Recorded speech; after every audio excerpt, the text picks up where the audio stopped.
Hello dear student, welcome back. इस video में आपको पढ़ाने वाला हूं पाल वंश का इतिहास पार्ट 2। पार्ट 1 में ऑलरेडी आपको पढ़ा चुका हूं, जिसमें मैंने आपको पढ़ाया था पाल वंश का परिचय, पाल वंश के ऐतिहासिक स्रोत, जिसमें मैंने अभिलेख और साहित्य दोनों की बात की थी, गोपाल का संपूर्ण इतिहास और धर्मपाल का संपूर्ण इतिहास। ये मैंने आपको पार्ट 1 में पढ़ाया था। यह है पार्ट 2। तो इस वीडियो में मैं आपको पढ़ाऊंगा देवपाल का संपूर्ण इतिहास, महीपाल प्रथम का इतिहास, न्यायपाल का इतिहास, रामपाल का इतिहास, यानी कि इन 4 राजाओं का इतिहास में इस वीडियो में मैं आपको पढ़ाने वाला हूं। वीडियो को पूरा जरूर देखें ताकि अच्छे से आपको समझ में आ जाए। अगर आपको इसकी पीडीएफ चाहिए तो लिंक डिस्क्रिप्शन बॉक्स या कमेंट बॉक्स या फिर टेलीग्राम चैनल पर चले जाओ तो वहां पर आपको मिल जाएगी, तो वहां से आप पीडीएफ को डाउनलोड कर सकते हो। तो चलिए इस वीडियो की शुरुआत करते हैं और पढ़ते हैं पाल वंश का इतिहास पार्ट 2। ये है सूचना, तो इसे आप जरूर पढ़ें। देवपाल, तो वीडियो की शुरुआत यहां से करेंगे। देवपाल धर्मपाल के पुत्र तथा उत्तराधिकारी थे। आपको ये याद रखना है कि देवपाल किसके पुत्र थे? धर्मपाल के पुत्र थे। देवपाल का शासनकाल संभवतः 810 से 850 ईस्वी के मध्य में था। यहां पर संभवतः है, निश्चित नहीं है। देवपाल ने अपनी राजधानी मुंगेर में बनाई थी। आपको ये याद रखना है कि मुंगेर आधुनिक कहां है? बिहार में है। और इसका जो प्राचीन नाम था मुंगेर का, वो था मुगदलपुरी। और मुंगेर में किसकी और राजधानी रही? बंगाल के नवाब मीर कासिम की राजधानी मुंगेर में ही थी। देवपाल ने परम सौगात की उपाधि धारण की थी। तो परम सौगात का क्या मतलब होता है? देखिए, परम का मतलब तो होता है अत्यंत या फिर मुख्य, और सौगात का मतलब होता है उपहार या तोहफा। लेकिन ये साधारण अर्थ है, लेकिन ऐसा यहाँ पर इसका कोई ऐसा अर्थ नहीं है। इसका सीधा सा अर्थ है, यहाँ पे देवपाल ने अपने आप को उस समय का सबसे शक्तिशाली राजा माना है। ये मतलब है कि जैसे यहाँ पर, चलो मैं सरल भाषा में समझा देता हूं। कहीं कोई उपहारों का ढेर हो, जैसे कहीं कोई गिफ्ट पड़े हो, उसमें एक गिफ्ट ऐसा हो जो सबसे अलग हो और अपनी ओर आकर्षित कर रहा हो।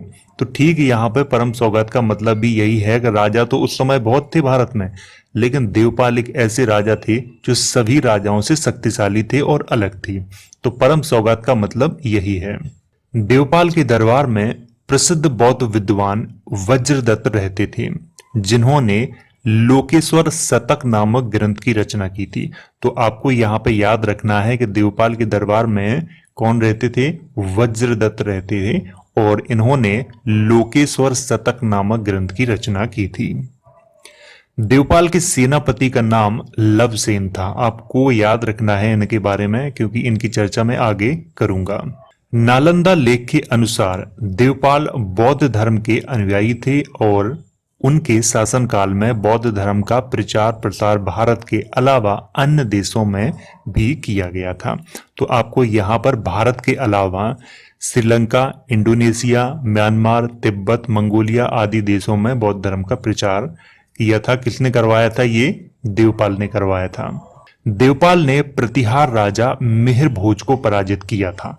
आपको यहाँ पे मैं थोड़ा समझा देता हूँ। मिहिर भोज प्रतिहार वंश के राजा थे और इनका जो शासनकाल माना जाता है वो माना जाता है 836 से 885 ईस्वी के मध्य में माना जाता है। लेकिन ये प्रारंभ में स्वतंत्र राजा नहीं थे, लेकिन इतिहासकारों ने इनको स्वतंत्र राजा लिखा हुआ है। लेकिन ये शुरुआत में स्वतंत्र राजा नहीं थे। ये स्वतंत्र कब हुए? जब 850 ईस्वी में देवपाल की मृत्यु हो गई। तो देवपाल की मृत्यु के बाद इन्होंने अपने आप को स्वतंत्र घोषित किया था मिहिर भोज ने। आपको ये याद रखना है। और मिहिर भोज को अरब यात्री सुलेमान ने अपने लेखों में इस्लाम का सबसे बड़ा दुश्मन मिहिर भोज को बताया है, और अपनी किताब सिलसिली त्वारीख में मिहिर भोज को वराह यानी कि जंगली सुअर के नाम से इन्हें संबोधित किया है। मैं माफी चाहता हूं उस शब्द के लिए, लेकिन जो लिखा है मैं वही बता रहा हूं। तो आपको ये याद रखना है। और सिलसिली त्वारीख ये पुस्तक का नाम है जो कि किसके द्वारा लिखी गई थी? सुलेमान के द्वारा लिखी गई थी। और ये कब लिखी गई थी? 851 ईस्वी में। ये भी आपको याद रखना है। देवपाल के सेनापति लवसेन ने उड़ीसा की उत्कल जाति को पूरी तरह से खत्म करके उनके राज्य को पाल साम्राज्य का हिस्सा बनाया था। तो यहाँ पे मैं थोड़ा आपको समझा देता हूँ।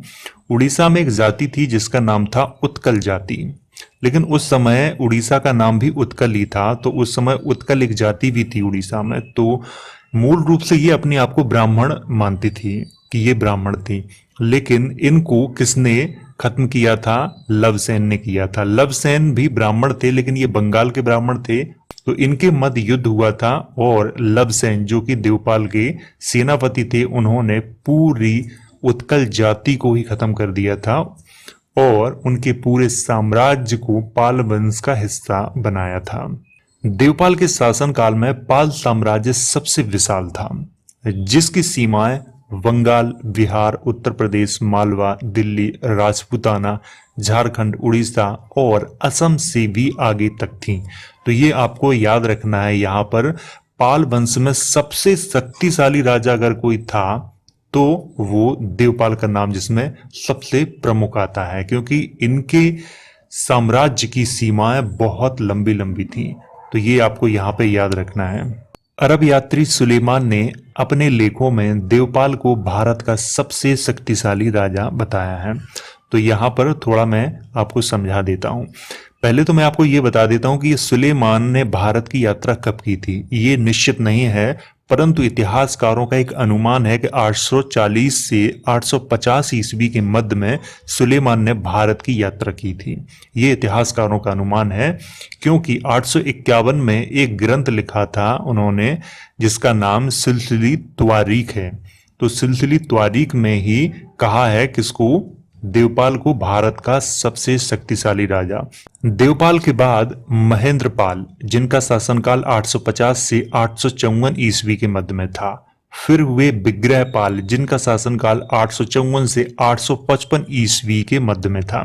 फिर हुए नारायणपाल, 855 से 908 ईस्वी के मध्य में इनका शासनकाल था। फिर हुए राज्यपाल, जिनका शासनकाल 908 से 940 ईस्वी के मध्य में था। फिर गोपाल द्वितीय, जिनका शासनकाल 940 से 960 ईस्वी के मध्य में था। फिर विग्रहपाल द्वितीय, जिनका शासनकाल 960 से 988 ईस्वी के मध्य में था। ये राजा हुए, लेकिन इनके शासनकाल की जानकारी इतिहासकारों के पास है नहीं, तो इसीलिए मैंने केवल इनके यहाँ पर नाम और शासनकाल ही लिखे हुए हैं। महिपाल प्रथम, अब इनके बारे में पढ़ते हैं।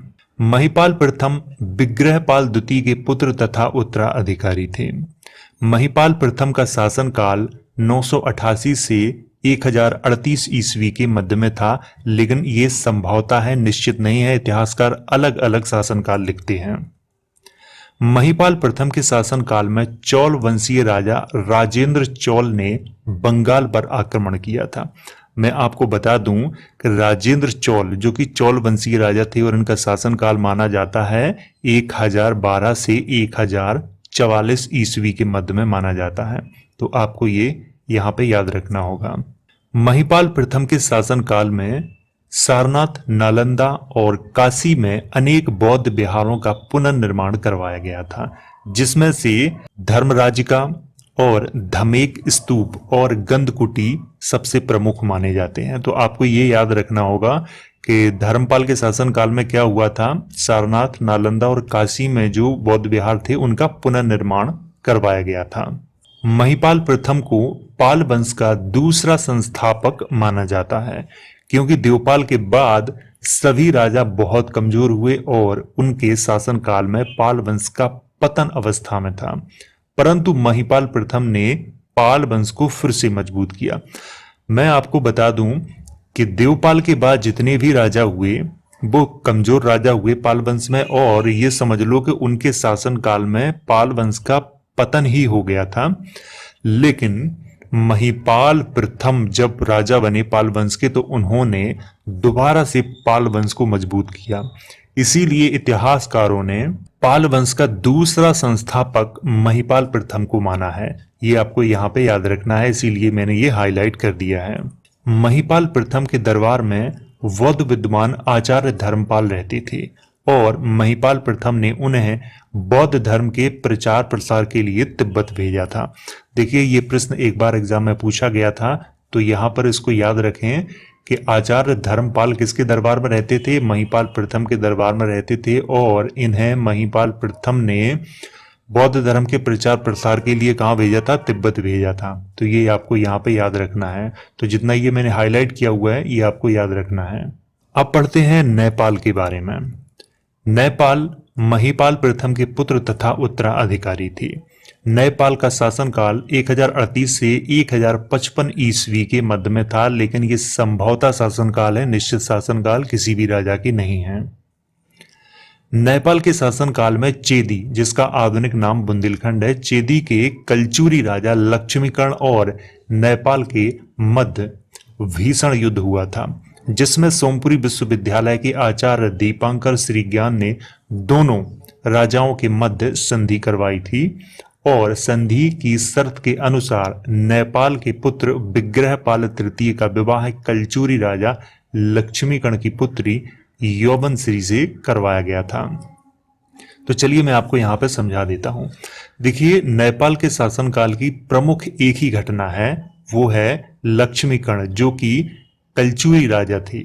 तो कलचुरी राजा और नेपाल के मध्य में एक भीषण युद्ध हुआ था और ये इतना भीषण हुआ था कि इसमें जो एक आचार्य थे, जो सोमपुरी विश्वविद्यालय के आचार्य थे, कभी कभी इतिहासकारों ने इनको विक्रमशिला विश्वविद्यालय का आचार्य भी लिखा हुआ है, तो जिनका नाम था दीपांकर श्रीज्ञान। तो दीपांकर श्रीज्ञान ने इस युद्ध को खत्म करवाया था, एक संधि करवाई थी दोनों राजाओं के मध्य में। उस संधि के अनुसार जो विग्रहपाल थे, यानी कि नेपाल के जो पुत्र विग्रहपाल थे, उनका विवाह है लक्ष्मीकर्ण की पुत्री यौवनश्री से करवाया था। तो ये आपको यहाँ पे याद रखना है, जितना ये मैंने हाईलाइट किया हुआ है इतना। नेपाल के बाद विग्रहपाल तृतीय, जिनका शासनकाल 1055 से 1070 ईस्वी के मध्य में था। फिर महिपाल द्वितीय राजा हुए, जिनका शासनकाल 1070 से 1074 ईस्वी के मध्य में था। फिर सूरपाल राजा हुए, जिनका शासनकाल 1074 से 1077 ईस्वी के मध्य में था। राजा तो हुए ये, लेकिन इनके शासनकाल में कोई भी विशेष घटना या कार्य नहीं हुआ है, तो इसीलिए मैंने केवल इनके यहाँ पर नाम और शासनकाल लिखे हैं। शासनकाल संभवतः है, निश्चित नहीं है। अब पढ़ते हैं रामपाल के बारे में। रामपाल महिपाल द्वितीय के भाई तथा सूरपाल के उत्तराधिकारी थे। आपको यहाँ पे याद रखना है कि रामपाल महिपाल द्वितीय के भाई थे ये, और सूरपाल के उत्तराधिकारी थे। रामपाल का शासनकाल संभवतः 1077 से 1120 ईस्वी के मध्य में था। ये संभवतः है, निश्चित नहीं है। कुछ इतिहासकार इनका जो शासनकाल 1130 भी लिखते हैं। रामपाल ने असम और कलिंग पर विजय प्राप्त की थी। तो आपको ये याद रखना है कि असम और कलिंग पर किसने विजय प्राप्त की थी? रामपाल ने विजय प्राप्त की थी। रामपाल का परम मित्र पूर्वी बंगाल, जिसे आधुनिक बांग्लादेश कहा जाता है, का राजा यादव बर्मन था। यादव बर्मन और रामपाल ने मिलकर असम और उड़ीसा पर विजय प्राप्त की थी। आपको ये याद रखना है। यहाँ पे मैं आपको बता दूं कि संध्याकर नंदी, जिनके बारे में मैंने आपसे पार्ट 1 में बात की थी, संध्याकर नंदी ने एक रामपाल चरित या फिर रामचरित नामक ग्रंथ की रचना की थी। तो इन्हीं के शासनकाल के बारे में उस ग्रंथ में जानकारी दी गई है, आपको ये याद रखना है। लेकिन सबसे महत्वपूर्ण बात यह है कि संध्याकर नंदी ने उस ग्रंथ की रचना रामपाल के शासनकाल में नहीं, बल्कि मदन पाल के शासनकाल में की थी, और मदन पाल का शासनकाल 1144 से 1162 ईस्वी के मध्य में था। तो ये आपको यहाँ पे याद रखना है। मैंने पहले ही बता दिया, मैंने लिख नहीं पाया यहाँ पे, लेकिन मैं बता रहा हूँ आपको। रामपाल के बाद कुमारपाल, जिनका शासनकाल 1120 से 1140 ईस्वी के मध्य में था। इसके बाद गोपाल तृतीय, जिनका शासनकाल 1140 से 1144 ईस्वी के मध्य में था। फिर मदन पाल का जो शासनकाल था 1144 से 1162 ईस्वी के मध्य में था। और अभी मैं बात कर रहा था मदन पाल, तो इन्हीं के शासनकाल में संध्याकर नंदी ने रामपाल चरित या फिर रामचरित ग्रंथ की रचना की थी, जिसमें पाल वंश के राजा रामपाल का इतिहास बताया गया है। फिर हुए गोविंद पाल, जिनका शासनकाल 1162 से 1174 ईस्वी के मध्य में था। राजा तो हुए, लेकिन इनमें से कोई भी राजा शक्तिशाली नहीं हुआ और पाल वंश का पतन हो गया था। पाल वंश का अंतिम राजा गोविंद पाल को माना जाता है और गोविंद पाल का शासनकाल 1162 से 1174 ईस्वी के मध्य में था। हालांकि कुछ इतिहासकार ऐसा मानते हैं कि 1203 ईस्वी तक पाल वंश का शासन चला था, लेकिन 1174 के बाद कौन राजा हुआ इसकी जानकारी ना तो किसी इतिहासकार के पास है और ना ही किसी पाल वंशीय राजा के अभिलेख में इसकी चर्चा की गई है। तो इसीलिए इतिहासकारों ने अंतिम राजा गोविंद पाल को ही माना है। तो ये तो था पाल वंश का इतिहास। मैंने पार्ट 1 और पार्ट 2 में आपको पढ़ाया, इसके 2 पार्ट बनाए थे, पार्ट 1 और पार्ट 2। तो वीडियो आपको अगर समझ में ना आया हो तो आप इसे दोबारा जितनी बार चाहे उतनी बार देख सकते हैं। और अगर आपको इसकी पीडीएफ चाहिए तो link description box, comment box और टेलीग्राम चैनल पर मिल जाएगी, तो आप वहां से जाके पीडीएफ को डाउनलोड कर सकते हो। वीडियो अच्छा लगा हो तो लाइक, शेयर और अगर आपका कोई सवाल है तो कमेंट करके आप मुझसे पूछ सकते हो।